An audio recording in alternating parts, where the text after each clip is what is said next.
What's up guys, and welcome back to another episode of Career Mode. It's episode number 5. We're starting today's episode off on the back of the 1-1 draw against Norwich in our last game in the last episode. Just one defeat in our last 5 Premier League games. Don't want to tempt fate, but I feel like I'm starting to slightly get a foothold in this season after what was an atrocious start to our debut year in the Premier League. We start today's episode off with a scouting update. We have 3 scouting updates here from Denmark, England and Wales as well. I mentioned throughout the course of FIFA 21, I feel like finding class youth players that you know are going to have something special in years to come is a little bit harder nowadays. Like, there are a lot of players with decent potential but no like superstars. Very hard to find those superstars nowadays. They're a lot more rare, which I guess is a lot more realistic, of course. But we do pick a couple of players for our academy here, 2 young English talents. This is the guy I'm most excited about, though, Charlie Bohr. I'm retraining to play right wing back, though now that Arnold's come out of the academy, he is a right back. I think I might have Charlie trained to be a left wing back. His potential doesn't seem to be dropping between 84 and 94, but this guy looks really good as well. Coming out of the academy naturally with high work rates. Going to train to right wing back and then try and get the stamina up as quickly as I can. And also, this young goalkeeper here, Weight 67 overall already at just 17 years old. Looks pretty decent. Obviously got win out of the academy already. Just got the exciting prospect tag. So yeah, there's a few decent youngsters in here. Again, no one where I'm looking at them and thinking, oh yeah, they're going to be the next superstar, no doubt about it. But this guy does excite me, to fair. Charlie Bohr, again, 5-star weak foot already. So despite being a right-footed player, he can definitely play on the left-hand side. And again, if I train that attacking work rate up to high, get the stamina up to quite high as well, he looks quite exciting as a young wing back to watch for the future that could do it on either side of the pitch. Still for the first game of today's episode, Newcastle United away from home. Steve Bruce's side. How's the bacon, did you say? Away at St James's Park. One of my favourite football quotes ever now. Taking them on in the northeast here. Heading into this game, you knew that all eyes were going to be on this man. Ivan Toney, of course, his stint at Newcastle United featured many loan spells. Eventually was sold on permanently to Peterborough United, and since then, well, the rest is history. But taking on the Magpies away from home, Toney had the first chance, great save, but 7 minutes before the break, I thought this was really harsh. Ethan Pinnock penalised for a challenge in the area, but this was one of those incidents where I'm not trying to make a tackle, I'm just trying to block this shot, and it's the follow through that sees the Magpies player hit the deck, go down and win a penalty. Yes, I can see why it's given, there's clear contact, the ball had already been released, but I'm not entirely sure. It was completely unintentional. Maybe I'm being a bit biased here, but in the pre-VAR era, that wouldn't have been looked at in my opinion. But even so, the Magpies get a penalty. They convert it through Callum Clutch Wilson, as we know him. Makes it 1-0 and the Magpies get themselves in front. Quite harsh conceded goal that, I think, in my opinion, but even so,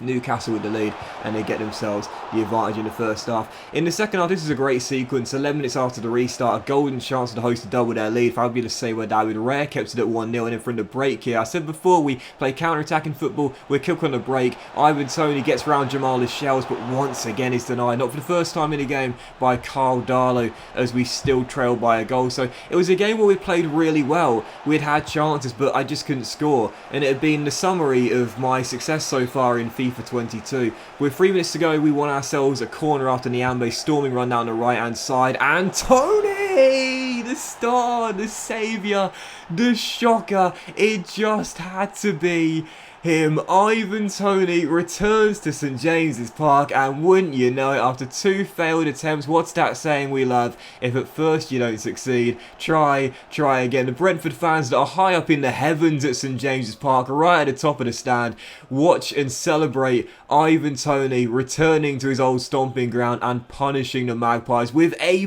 bullet header. Leaps like a salmon, and we know all about Ivan Toney's physical prowess. He is such a monster in the air, and that's why I wasn't surprised to see him win the header. But the quality of the header, top bins. Carl Darlow being great all game, but he had no chance with that one. Ivan Toney, the shocker, shocks St James's Park silent, returns to the northeast and gives us a crucial point away from home. So big point there, as you can see. That means we're now 4 points clear of the Toffees in 18th place, 12 games into the season. And now I'm going to whisper it again.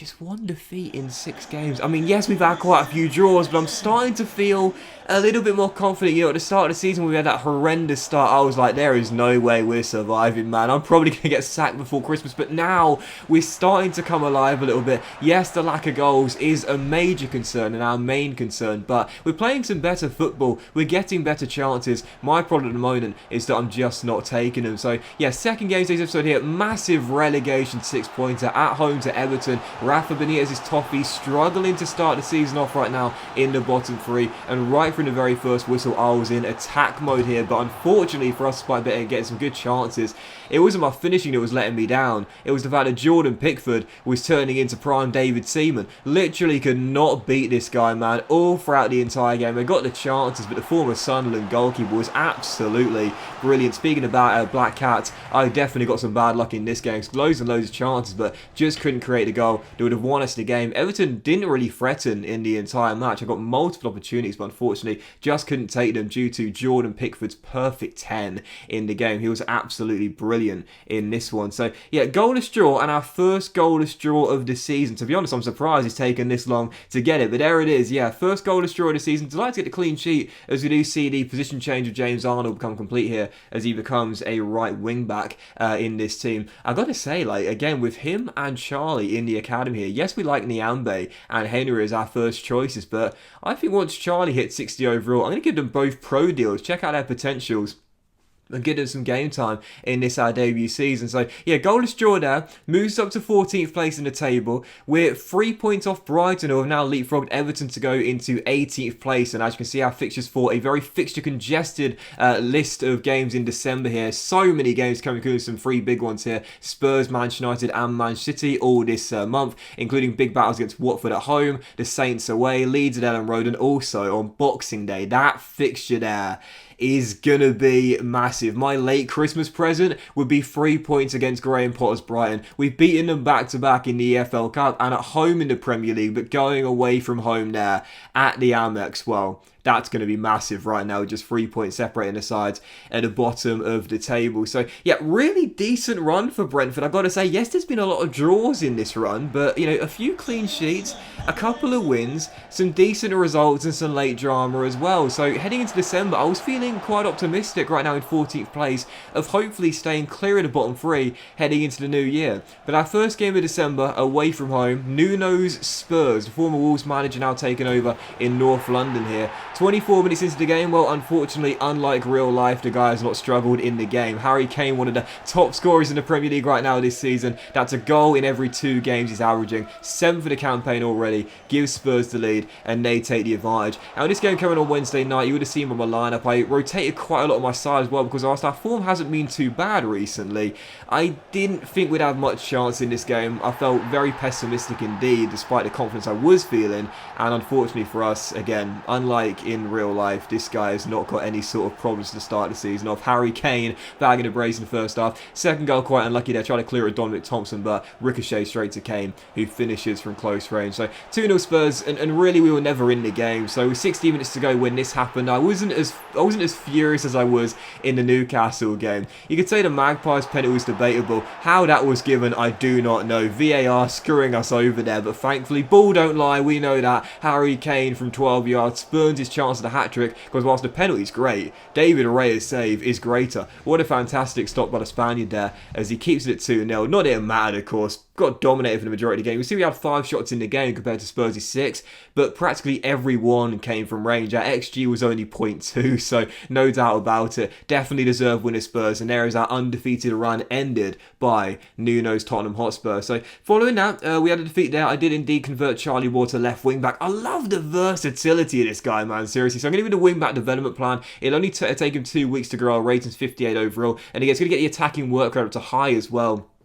If I get the stamina up pretty quickly and this guy becomes 60 overall around Christmas time, New Year's time, he's getting a pro deal. I've not been too excited about the youth players we've found so far. Wynn, as the goalkeeper, looks pretty decent, but he's far too lowly rated to be starting in the Premier League right now. Jakobsen's got some game time, and he's scored a Premier League goal already as well, but his growth is incredibly slow. However, that guy Charlie Bohr, I like the look of him. I really, really do. For our final game of today's episode here, Leeds United away, Ellen Ellen Road. Massive clash here on the back of the defeat, aiming to respond, and 52 minutes in, I felt we'd been a little bit unlucky recently, so we deserved a slice of good fortune ourselves, and we got it as well. Ryan Niambe going down that right hand side, he's so energetic down that right flank, pegs the ball across the centre, takes the deflection, but who's there to turn in from close range and celebrate with the travelling fans? Josh De Silva, bit of a star in our realistic CM last season with Burnley and Arsenal and Barcelona as well, makes it 1-0. Brentford in front, but unfortunately Leeds would level it soon after. Stuart Dallas capitalising on a David Raya howler. First time this season I can point the fingers at the Spaniard there, comes to claim a corner, fumbles it, and Leeds find their leveller, but with 6 minutes to go, oh, he's done it once again.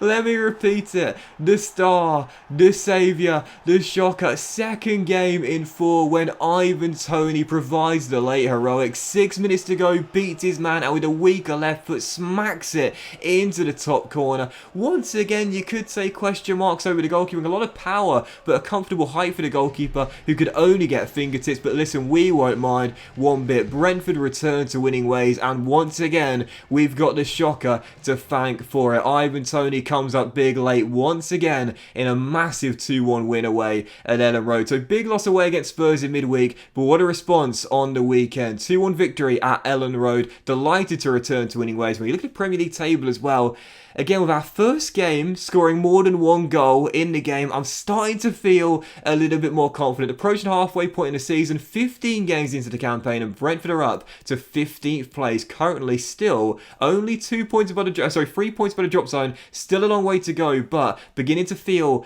a little bit more confident. But that was this episode of Career Mode, guys. Big fan. Hope you enjoyed it. If you had, then please drop a like. Much love to you all. Have a fantastic day, and I'll see you for the next episode of Career Mode very soon.